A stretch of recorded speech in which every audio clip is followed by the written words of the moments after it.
There are many unanswered questions about the destruction of the 3 skyscrapers on 9/11. One has to do with the intense heat, and another the uniform downward acceleration. There's plenty of evidence of temperatures high enough to melt steel, including molten spheres of iron, melted steel full of holes in the FEMA report, melted beams seen by NIST, melted handguns in the museum, fused elements of steel and concrete, and many eyewitness accounts. You'd get down below and you'd see molten steel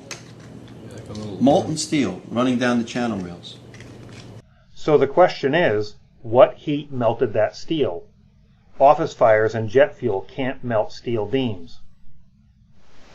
But rather than addressing the evidence, most ignore or dismiss it. Jet fuel melting steel beams, they don't have to melt them, guys. They don't have to melt anything. They don't have to liquefy steel, but you can bend steel with your bare hands if it gets over like 1800 degrees.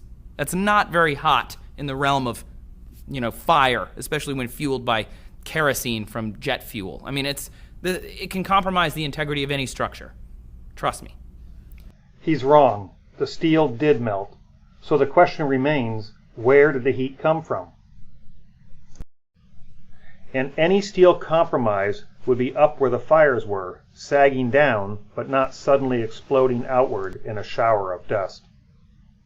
Others have posted experiments proving the obvious, that if you heat steel red hot, it gets very weak. So I am taking time out of my busy day to try to put to rest one of the more moronic things I have seen on the internet lately, and that's saying something. Through my Facebook feed, I saw yet again that old tired argument, that question. Jet fuel only burns at 1500 degrees, and since steel melts at 2700 degrees, 9/11 was a conspiracy. I am so sick and tired of this argument.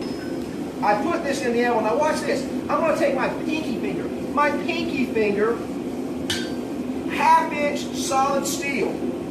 Check it out. It's a freaking noodle. Your argument is invalid. Get over it. Find a job.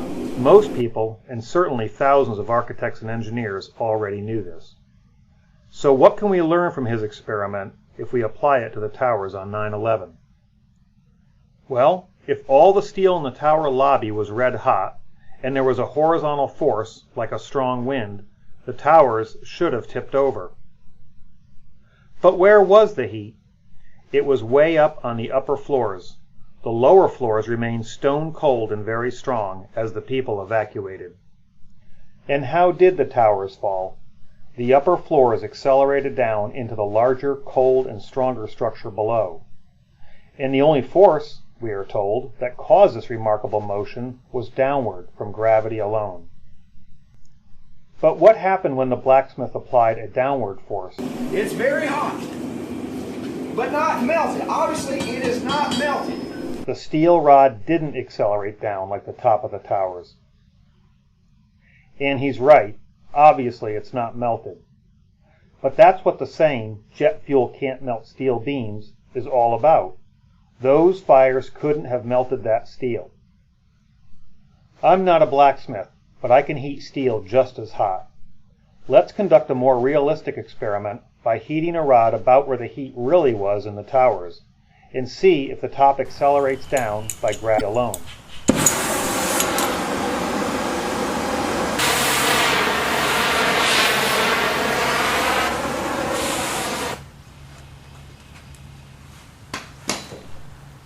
Obviously, the top doesn't accelerate down by gravity alone, even if I hammer it down.